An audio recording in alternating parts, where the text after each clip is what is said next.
మాట్లాడబోతున్నాను. నేను చెప్పబోయే శాస్త్రవేత్త సర్ సివి రామన్. అంతర్జాతీయ అత్యంత ప్రతిష్టాత్మకమైన నోబెల్ బహుమానాన్ని పొందిన తొలి భారతీయుడు వెంకటరామన్. రామన్ తండ్రి చంద్రశేఖర్ అయ్యార్ ఆనాటి మద్రాసు రాష్ట్రం ఇప్పటి తమిళనాడులోని తిరుచిరాపల్లిలో నివసించిన ఉపాధ్యాయుడు. తల్లి పార్వతి అమ్మాల్. ఈయన 1888వ సంవత్సరం నవంబర్ 7న జన్మించారు. విద్యాభ్యాస సమయంలోనే ఈయన కొన్ని ప్రయోగాలు చేస్తుండేవారు. గాజు పట్టికలతో కొన్ని ప్రయోగాలు నిర్వహించేవారు. గాజు పట్టికల్లో నుంచి అసాధారణమైన వెలుగు రావడం ఆయన గమనించారు. ఆ ప్రయోగాన్ని కొనసాగించి తన పరిశీలన గురించి ఒక వ్యాసం రాసి ఆ వ్యాసాన్ని లండన్ లో ఉన్న ఫిలాసఫికల్ మ్యాగజైన్ అనే పత్రికకు పంపారు.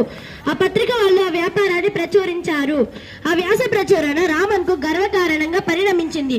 అప్పటికి ఆయన వయసు 18 సంవత్సరాలు. అందరూ విజ్ఞాన శాస్త్రంలో గొప్పతనానికి అంకురార్పణ జరిగిందని భావించారు. విజ్ఞాన శాస్త్రం పట్ల అభిరుచిని పెంపొందించేందుకు భారతీయ సంఘం ఉండేది. తీరిక సమయంలో రామన్ ఆ సంఘానికి వెళ్లి విజ్ఞాన శాస్త్ర పరిశోధనలను నిర్వహించేవారు. 1907లో కలకత్తా విశ్వవిద్యాలయంలో భౌతిక శాస్త్ర ప్రొఫెసర్ గా పదోన్నతిని పొందాడు. కొంతమంది స్నేహితులతో కలిసి సర్ సివి రామన్ సొంత కళాశాలను ప్రారంభించాడు. అంతటి కాలంలో రామన్ 1919లో విజ్ఞాన శాస్త్రం పట్ల అభిరుచిని పెంపొందించే సంఘానికి కార్యదర్శి అయ్యాడు. 1921లో లండన్ లో జరిగిన బ్రిటిష్ సామ్రాజ్యపు విశ్వవిద్యాలయ సమావేశాలలో సర్ సివి రామన్ కలకత్తా విశ్వవిద్యాలయ ప్రతినిధిగా హాజరయ్యాడు. ఇంగ్లాండ్కు వెళ్లే సమయంలో సముద్రయానం చేస్తున్నప్పుడు ఒకరోజు రామన్ మధ్యధర సముద్రపు నీళ్లను పరిశీలించి, ఆహా, ఈ మధ్యధర సముద్రపు నీలం రంగు ఎంత మనోహరంగా ఉంది. సముద్రం ఎందుకు నీలం రంగులో ఉంటుంది? దీనికి కారణాన్ని తెలుసుకోవాలి అని తలచాడు. భారతదేశానికి తిరిగి వచ్చిన తర్వాత రామన్ మధ్యధర సముద్రపు నీలం రంగు కారణాన్ని తెలుసుకోవడానికి తన పరిశోధనను తీవ్రం చేశాడు.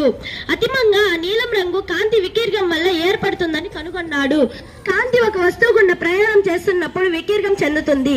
అలా వికీర్ణం చెందిన కాంతికి కొన్ని ప్రత్యేకమైన గుణాలుంటాయి. అందువల్ల వికీర్ణం చెందిన కాంతి మనకు ఎన్నో విషయాలను తెలియజేస్తుంది.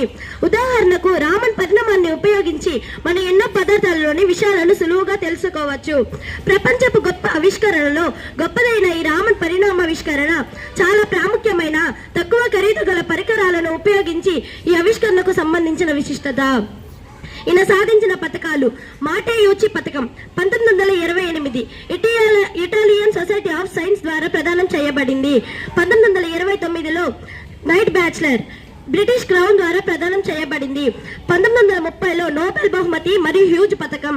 1941లో ఫ్రాంక్లిన్ పథకం ఫ్రాంక్లిన్ ఇన్స్టిట్యూట్ ద్వారా ప్రదానం చేయబడింది. 1954లో భారతరత్న పురస్కారం. 1950